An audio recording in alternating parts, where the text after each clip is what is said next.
Good evening. Welcome back to another episode of What's Your Story? Tonight we are sitting down with one of our local favorites and local favorite author and person, Albert Waite. Welcome to our show. Thank you for having me. So we usually ask people when we start our conversation, where do you come from? Are you from here? Not exactly, but I'm not far. Okay. I grew up in southern New Hampshire, and when I was, I think, 10, Yeah. my folks bought a seasonal restaurant at Goose Rocks. So I spent my summers after that up here, Yeah. fried clams through college, Wow. Okay. boiled some lobsters. Yeah. What was it called? Chip's Place. Oh, okay. It was on Dyke Road as you go into Goose Rocks. Yeah. It's a private home now. But I worked there every summer from when I was 10 until a couple of years out of college. Oh, wow. So is that why people call you Chip? I hear them call you Chip every once in a while. If you've known me for a long time, you might be calling me that. Okay, all right. So you can tell those people are old They've friends. known you a long time. Yes. Yeah, okay. So I remember meeting you and Kim. Your kids were, I think Sydney, when I first started working here, Sydney was coming to the library for story time and a couple of other things. Mm-hmm. So, and then Aaron came along. Mm-hmm. So your kids went to school locally? They did. Yeah, Consolidated Kennebunk Yeah. High School. yeah. So, and they are, how old are they now? Because that was a long time ago. Yeah, Sydney is 24. She's Oh, living wow. in Glasgow. And Wow. Aaron is 22, and he's at University of Tampa. Okay, wow. Do you get to see them often, or? Well, we visited Sydney last year, Okay, the three of us, for 2 weeks. yeah. Then she came home from Christmas. And Aaron, if we can pry him out of Florida, we're pretty lucky. But he'll visit between semesters. Oh, wow. That's good.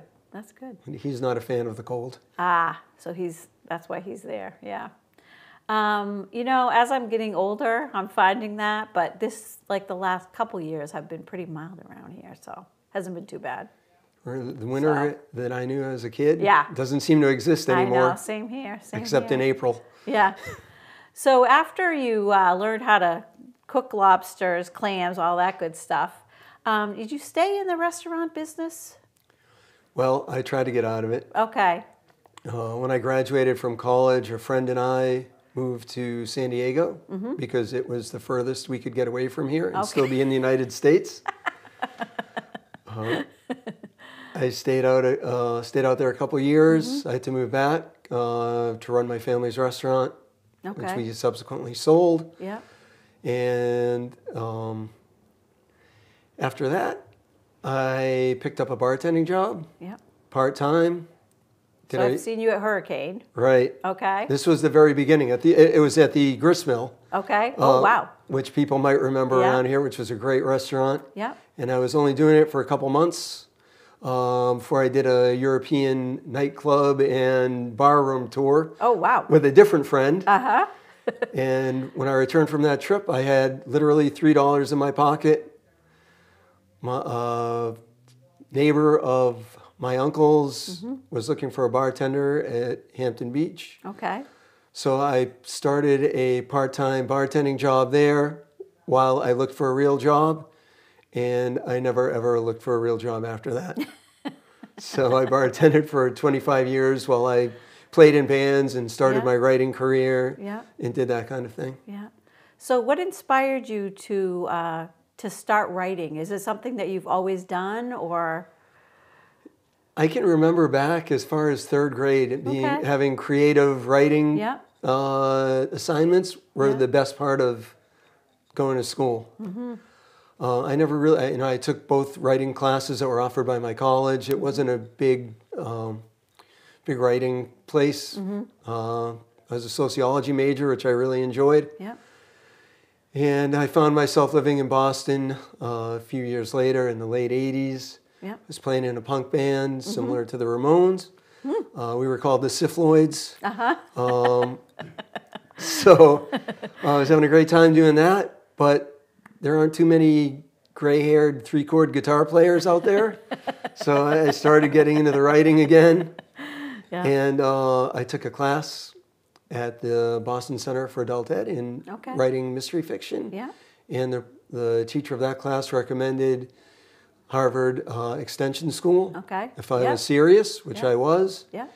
I went to Harvard Extension and I came across a great writer named Tom Bailey, Okay. who's published a book on writing short stories. Yeah. He's published some great novels, and he kind of took me under his wing Yeah. and mentored me. Oh, that's great. And that shot me into the writing program at Boston University, where I Yeah. got my master's. Yeah. I published a few short stories after that. Actually, I published several short stories in literary magazines. Yeah. Started working on a really awful novel that didn't go anywhere. And, I was off to the races after that. So, can you tell us a little bit about this this series that you have? Your second book is coming out pretty soon. So, how did this come to be? And have you written them all? I am in the process of writing them all. Okay. So this is the first one, The Ruins of Woodman's Village. The second one's called Flood Tide. That will be out later this month, as a matter of fact. And I'm currently wrestling with the third one. It was a 3-book deal. Okay. And it's a series starring a small coastal town, very similar to Kennebunkport, a easygoing police chief who ends up getting in over his head Okay. quite a bit. Sounds familiar. No, just kidding. Everyone is fictitious, as are the places. But he's a regular guy trying to do a very difficult job the best he can. And he's not equipped with any superpowers. He doesn't have the deduction abilities of Sherlock Holmes. Okay. He's not a Marvel character. Right. He's just a real guy trying to Yeah. do a very difficult job, which I think makes him relatable to all of us who Yeah. have difficult jobs and try to Yeah. do the best we can. Yeah. So, do you like as far as having a schedule? How do you fit it in? Well, I do have a day job. Yeah. And I am getting old, so my energy is not what it once was. Yeah. So I'm pretty strategic about my writing times. Okay. Sometimes I'll write 2 hours and then start my day job. If I have more pressing things at work, Yeah. I'll try and write afterwards. I do a very old school write, print, edit on the print, Okay. and then go back in and revise. Yeah.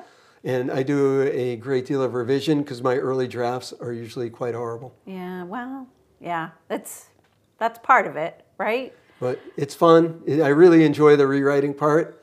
The first draft is usually pretty torturous for me. Yeah, But yeah. after that, Yeah. it's really enjoyable. Do you have readers? Do you have people that will read can you read these 3 chapters for me and tell me what you think, or you just let it No, I have finish it up? I have a few people who read for me. Okay. 2 friends that I've known since high school Yeah.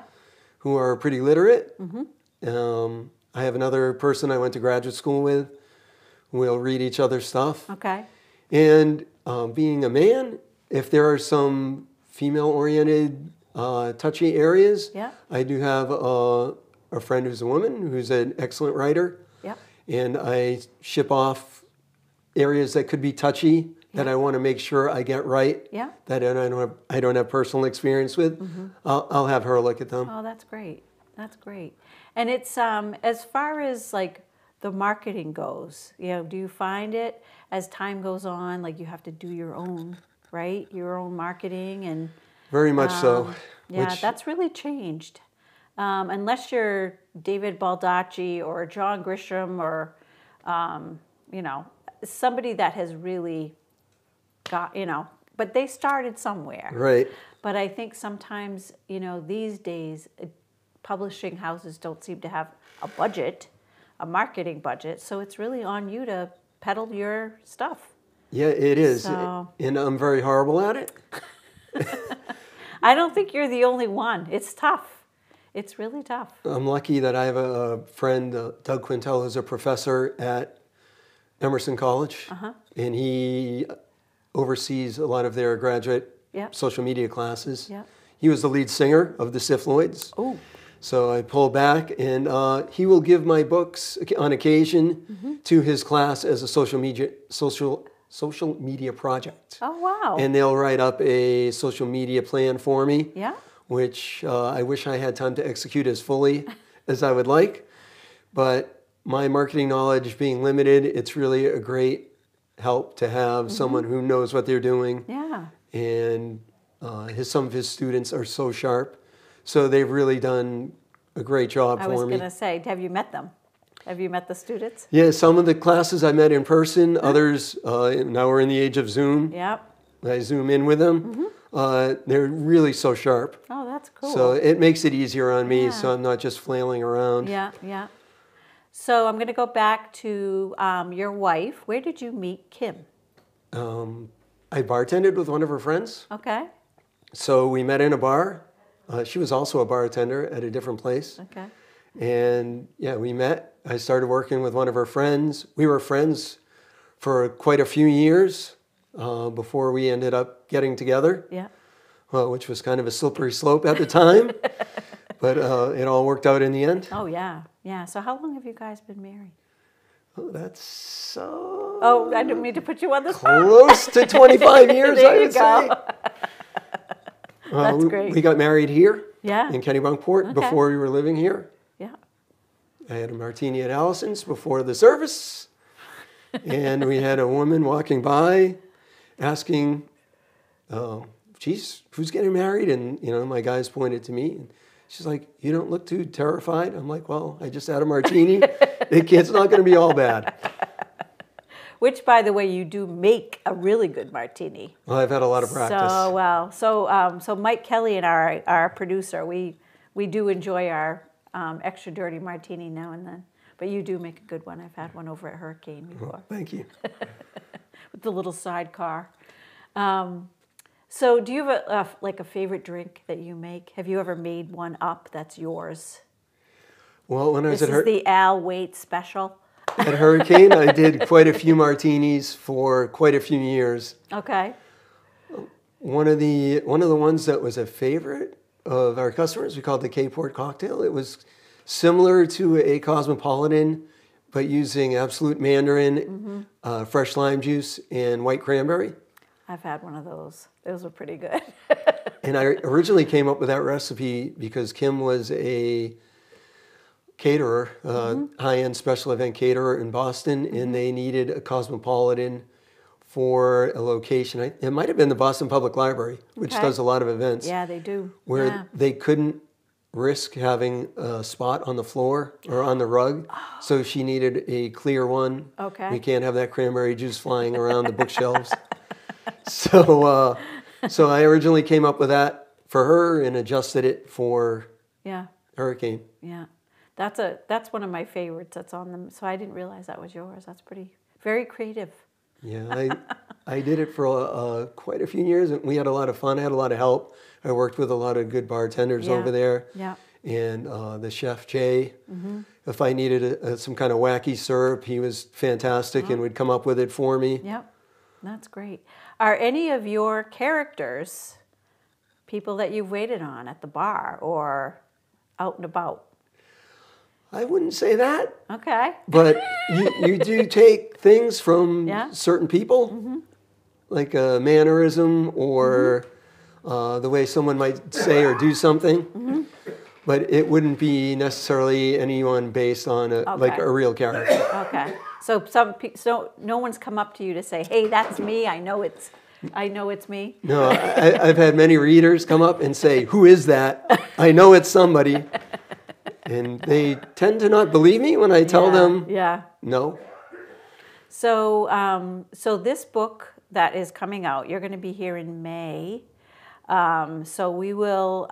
You're going to bring books, I will bring books, do a little reading, sell them. right? So and where else? Do you have any other readings lined up? I do. I'm going to do one in the summer. Some of my friends own the Fifth Home, a spa in Kennebunk. Oh yeah, yeah, And they're doing a few events. yeah.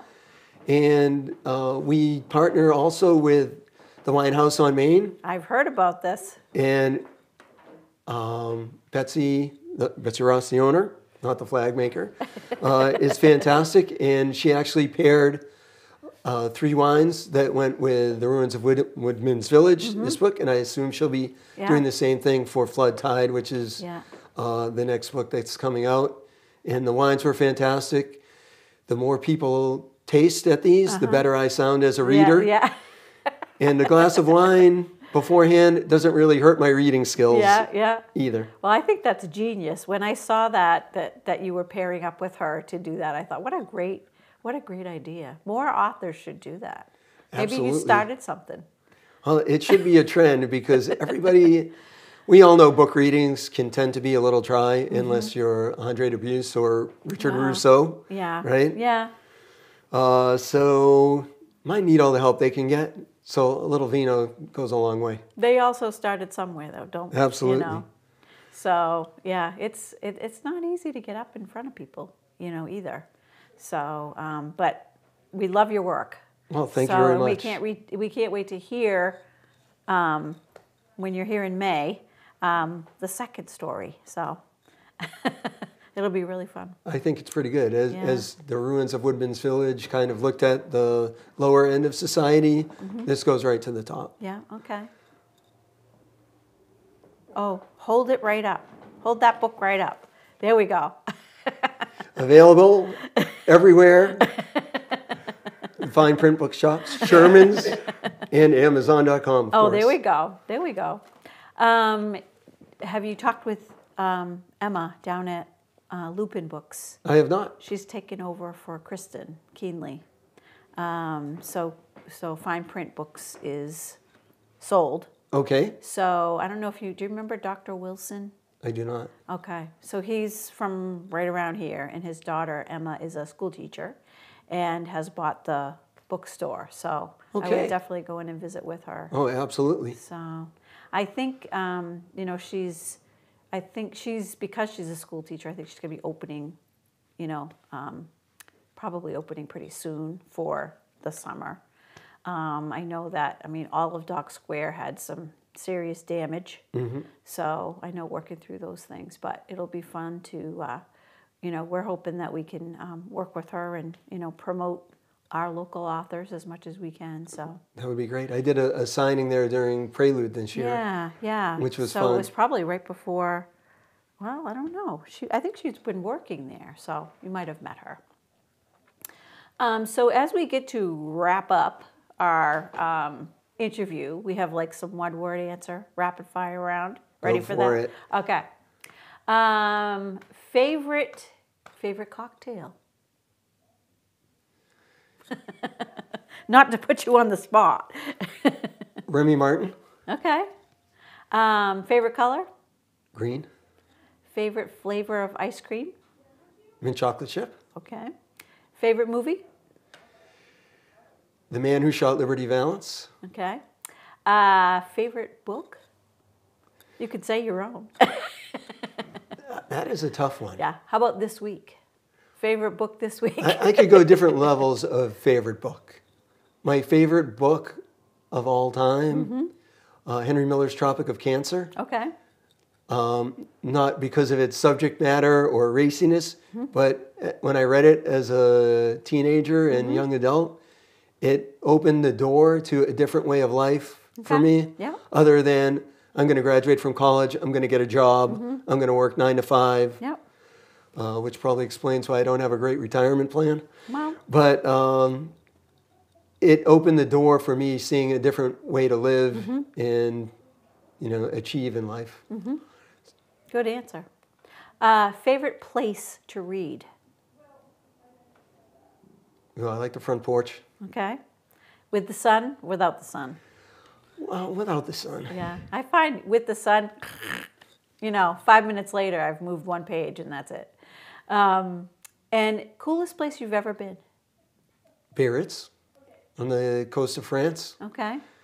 On that European trip I mentioned earlier. Yeah. We ended up there, just picked it out of a map. It was very like a jet set Kennebunkport. And I think it's featured in one of the first 2 James Bond movies. Okay. It's a setting. It was really cool. We were there just after the season, Yeah. and we had a rip-roaring fabulous time. It was way above how we were traveling, Okay. and it couldn't have been better. Yeah. Oh, that's awesome. And then I would put maybe Rome right after that. Okay. Do you have a favorite restaurant? That's a tough one too, I know. All time? Yeah, all time. There was a restaurant in Boston. Well, I do have a favorite restaurant. It just reopened, Eastern Standard in Boston. Oh, It used to be in Kenmore Square. okay. They got into a landlord dispute during the pandemic. Yep. They were forced to close, and they just reopened a little further away from where they used to be. Mm-hmm. Brilliantly conceived, and the execution is unbelievable. Mm-hmm. The bar is beautiful. So that is my current. There was a restaurant in Porter Square called the Porterhouse Cafe. Mm-hmm. It's long gone. Yeah. But when I lived in Boston, it had the best barbecue Oh, okay. in the city. Mike, do you remember it? No. Blue Ribbon Barbecue is good.